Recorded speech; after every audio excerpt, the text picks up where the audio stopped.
नमस्कार, YouTube के channel में आप सभी का स्वागत है।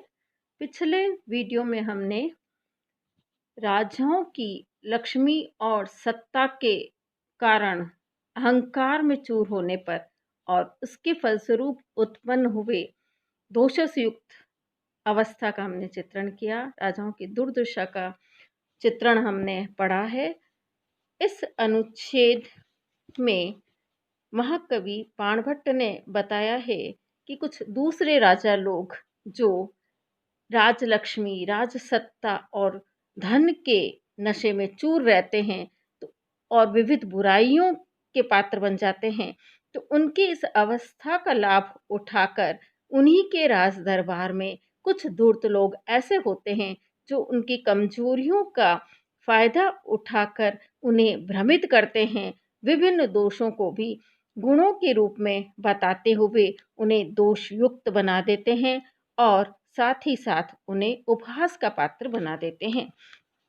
अपरे तु स्वार्थ निष्पादन परैः धनपिशित ग्रास गृधैः आस्थान नलिनी बकैः द्युतं विनोद इति परदारा अभिगमनं वैदग्ध्यम इति मृगया श्रम इति पानम विलास इति प्रमत्तता शौर्यम इति स्वदार परित्यागः अव्यसनिता इति गुरुवचन अवधीर्णम अपरप्रणयत्वम इति अजीतभृत्यता सुखोपसेव्यत्वम इति नृत्य गीत वाद्य वैश्या अभिशक्तिः रसिकता इति महा अपराधान आकर्णनम महा अपराध अनाकर्णनम महा अनुभावता इति परिभवसहत्वं क्षमा इति स्वच्छंदता प्रभुत्वम इति देव अवमाननम महासत्वता इति बंदीजन ख्यातिः यशः इति तरलता उत्साह इति अविशेषज्ञता अपक्षपातित्वम् इति दोषान् अपि गुणपक्षम् अध्यारोपयद्भिः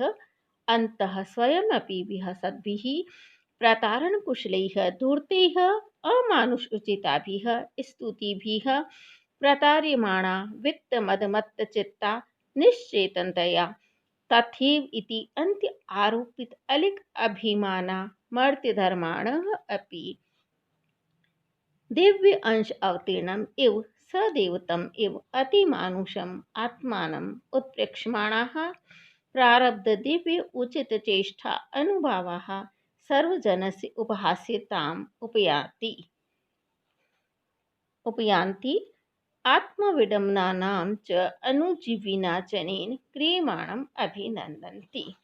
अपरे तु दूसरे राजा लोग तो स्वार्थ निष्पादन परैः अपने स्वार्थों को निष्पादन पूर्ण करने में परैः तत्पर लगे हुए धन पिशित ग्रास धन रूपी मांस को, यहाँ रूपक अलंकार है, धन में मांस का आरोप है, धन पिशित ग्रास धन रूपी मांस के को ग्रास यानी खाने के लिए गृधै यानी गिद्ध के समान गिद्ध रूप आस्थान नलिनी बकेह आस्थान सभा मंडप सभा भवन रूपी नलिनी मतलब कमलिनी वन में बकेह बगुले बने हुए। इसका तात्पर्य यह है कि जैसे गिद्ध मांस पर टूट पड़ते हैं, मांस के टुकड़ों पर टूट पड़ते हैं, ऐसे ही वे धूर्त लोग राजा के धन पर निगाह रखते हैं। और यहाँ आस्थान मंडप जो सभा भवन है उसको कमलिनी वन के समान बताया है। जैसे कमलिनियों के पत्तों के बीच में बके ही मतलब बगुले छिपे हुए रहते हैं और अवसर पाते ही मछलियों को अपना ग्रास बना लेते हैं, ऐसे ही ये धूर्त लोग सभा भवन में बड़े ही चातुर्य पूर्वक श्वेत पोषधारी के रूप में विद्यमान रहते हैं और अवसर पाते ही राजा के कोष को लूटने का प्रयास करते रहते हैं। ये धूर्त लोग विभिन्न बुराइयों को ही गुणों के रूप में बताते हैं। द्युतम विनोदिति द्युत अर्थात द्युत क्रीड़ा जुआ खेलना विनोदिति मनोविनोद है। परदारा अभिगमनम वैदग्ध्यम इति परदारा अभिगमनम दूसरों की स्त्री के साथ गमन वैदग्ध्य है, चातुर्य है। मृगया श्रम इति मृगया शिकार करना व्यायाम है। पानम विलासिता इति मदिरा पान विलास का साधन है। प्रमत्तता शौर्यम इति असावधानी शौर्य है, शूरता है, किसी भी विषय में सावधानी नहीं रखना। शूरवीरता है। स्वदार परित्यागः अव्यसनिता इति, अपनी स्त्री का परित्याग कर देना अनासक्ति है। व्यसन का अर्थ है आसक्ति, अव्यसन अनासक्ति, आसक्ति का अभाव है। गुरु वचन अवधीर्णम अपर प्रणयत्वम, गुरु के वचनों का अवधीर्ण तिरस्कार करना। अपर प्रणयत्वम, दूसरों के द्वारा प्रेरित न होना है, दूसरों की अधीनता को स्वीकार न करना है, अर्थात गुरु के वचनों का तिरस्कार करना, पराधीनता का न होना है, स्वाधीनता है। अजीत भृत्यता सुखोपसेव्यत्वम इति, अजीत भृत्यता, भृत्यता मतलब सेवक वर्ग को अपने वश में न करना, उन्हें नहीं जीतना, अर्थात उन्हें अपने वश में नहीं रखना। सुखोपसेव्यत्वम इति, उन्हें सुखपूर्वक सेवा करने देना है। नृत्य गीत वाद्य वेश्या अभिशक्ति है रसिकता इति, नृत्य गीत वाद्य वेश्या में अभिरुचि ही रसिकता है, विलासिता का साधन है, आनंद की अनुभूति करना है। महा अपराध अनाकर्णनम, बड़े बड़े अपराधों को भी न आकर्णनम इति अनाकर्णनम, न सुनना। महानुभावता इति, उदात्तता है, उदारता है।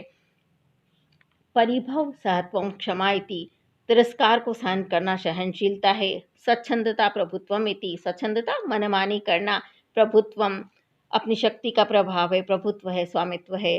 देव अवमाननम महासत्वता इति, देवों की अवहेलना करना, उनका तिरस्कार करना महासत्वता, शक्ति संपन्नता है। बंदीजन ख्याति है यश इति, बंदीजनों चारण भाटों से प्रशंसा किया जाना ही यश इति, यश है, कीर्ति है। तरलता उत्साह इति, चंचलता, विभिन्न विषयों में भागना, उनकी ओर दौड़ना, उनको पाने की लालसा करना, तो ये चंचलता ही उत्साह है। अविशेषज्ञता अपक्षपातित्वम इति, अविशेषज्ञता, किसी विशेष विषय की जानकारी न रखना, अपक्षपातित्वम, पक्षपात का अभाव है।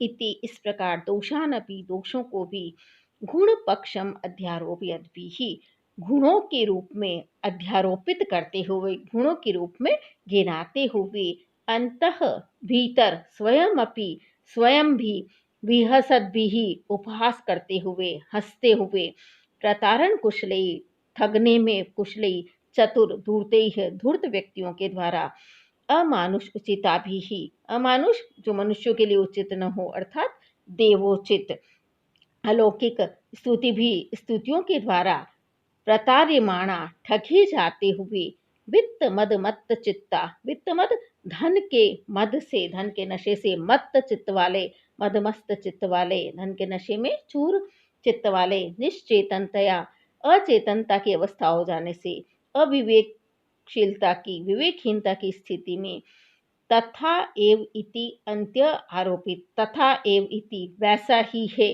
इति इस प्रकार से, अंत्य आरोपित अपने भीतर, आरोपित अलिक अभिमाना अपने भीतर, मिथ्या अभिमान, आरोपित नहीं करते हुए, झूठा ही अभिमान करते हुए, मतलब जिस तरह से धूर्त उन्हें समझाते हैं या बताते हैं, ठीक वैसा ही इस प्रकार अपने आप को मिथ्या, अपने आप को मिथ्या रूप से समझाते हुए, मर्त्य धर्माण अपि, मर्त्य धर्माण मनुष्य धर्म वाले, मरण धर्मा अर्थात मनुष्य के धर्म से युक्त होते हुए भी, दिव्य अंश अवतीर्णम एवं, देव मानव देवताओं के अंश से अवतीर्णम, अवतरित हो, उत्पन्न हुए से, सदेवतम एवं मानव देवता के समान, अति मानुषम आत्मानम, अपने आप को, अति मानुषम अलौकिक, दिव्य, उत्प्रेक्षमाणः समझते हुए, प्रारब्ध दिव्योचित चेष्टा अनुभावः, प्रारब्ध, प्रारब्ध यानी प्रारंभ करना, दिव्योचित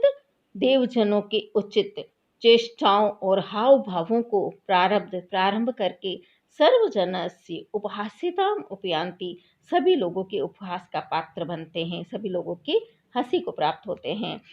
आत्मविडम्बनानां च अनुजीविना जनेन, अनुजीविना जनेन सेवक वर्ग के द्वारा, आत्मविडम्बनानाम अपने अनुकरण की, क्रियमाणाम अभिनंदन्ति, सेवक वर्ग के द्वारा अपने अनुकरण की, अपने नकल जो की जा रही है उसकी अभिनंदन्ति, सराहना करते हैं। तो सेवक वर्ग जब उन राजाओं की नकल करते हैं, उनका अनुकरण करते हैं, तो उसकी भी वो प्रशंसा करते हैं, सराहना करते हैं। इस प्रकार से इस अनुच्छेद में महाकवि बाणभट्ट ने राजाओं की परिवर्तित अवस्था का चित्रण किया है, जिससे वे राजा लोग भी गुणों को भी दोष ही मान बैठते हैं और उसी अनुरूप वे आचरण करते हैं और सब लोगों की हंसी के पात्र बनते हैं। यहाँ युद्ध क्रीड़ा को मनोविनोद का साधन बताया, जबकि युद्ध क्रीड़ा व्यक्ति का विनाश करने वाली होती है, उसे आर्थिक रूप से तोड़ देती, मानसिक रूप से भी उसे नष्ट करती है और आर्थिक रूप से भी उसे नष्ट करती है। इसी प्रकार पर द्वारा अभिगमन भी वैदग्ध्य चातुर्य नहीं अपितु दोष है। शिकार से जीवों की हिंसा होती है, इसलिए वो अभी व्यायाम नहीं, ये दोष माना गया है। इसी प्रकार मदिरापान भी ये आनंद का साधन मानते हैं, जबकि वो मदिरापान भी महापातक महापाप माना गया है।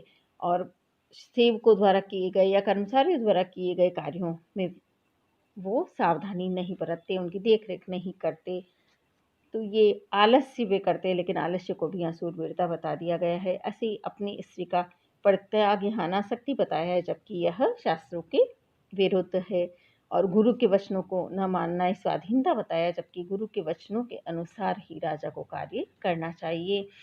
सेवकों को मनमानी करने देना ही उनके द्वारा की गई सेवा शुश्रूषा बताई, जबकि यह भी गलत है, मिथ्या है। ऐसे ही नृत्य गीत वाद्य आदि में जो रसिकता और आनंद की प्रवृत्ति बताई गई, जब इसमें अति हो जाती है तो वही व्यक्ति को काम आदि दोषों से युक्त कर देती है और बड़े बड़े अपराधों को वो नज़रअंदाज कर देते हैं, नहीं मानते और अपनी उदारता समझ लेते हैं, जबकि यह उदारता नहीं है। अपराधी को चाहे छोटा हो या बड़ा हो उसे दंड देना राजा का कर्तव्य होता है। इसी तरह दूसरों का तिरस्कार करने को वह क्षमाशीलता या सहिष्णुता कहते हैं, जबकि राजा को कभी दूसरों का तिरस्कार या अपमान नहीं करना चाहिए, यह उसका अपना एक दोष है। और स्वच्छंद आचरण को मनमानी करने को प्रभुत्व या स्वामित्व मानते हैं, जो भी मिथ्या है। इसी तरह देवों की अवहेलना, देवों का तिरस्कार करना भी वो शक्ति सामर्थ्य समझते हैं, शक्ति संपन्नता मानते हैं। और बंदीजन यदि उनकी प्रशंसा में कुछ गा दें तो उससे वे अपना यश समझने लगते हैं, मिथ्या प्रशंसा को ही यश मान लेते हैं। और किसी भी चीज़ वस्तु के बारे में, विषय के बारे में यदि वो ज्ञान नहीं रखते हैं तो वे ये समझते हैं कि सबके साथ वो समान व्यवहार कर रहे हैं, जबकि राजा के लिए यह उचित नहीं है। तो इस प्रकार धूर्त लोग दोषों को भी उन्हें गुण के रूप में समझाते हैं और उन्हीं धूर्तों द्वारा वो ठगे जाते हुए और हंसी उड़ाए जाते हुए अपने आप को साधारण मनुष्यों से भिन्न और देवता के समान समझकर स्वयं को देवता मानकर सबके उपहास के पात्र बनते हैं। और जो उनकी नकल या अनुकरण करते हैं उनकी भी वो प्रशंसा करते हैं, सराहना करते हैं। तो इस प्रकार राजा लोग धूर्तों के वशीभूत होकर व्यवहार करने लगते हैं और अंततः अपनी राज सत्ता को भी खो बैठते हैं। तो यहाँ कवि ने रूपक अलंकार का प्रयोग किया है और नीचे दिव्य अंश अवतीर्णम एवं यहाँ उत्प्रेक्षा अलंकार का प्रयोग किया है। आज बस इतना ही। प्रिय छात्राओं, इस वीडियो को आप लाइक अवश्य करें और मेरे चैनल को सब्सक्राइब अवश्य कीजिए। धन्यवाद।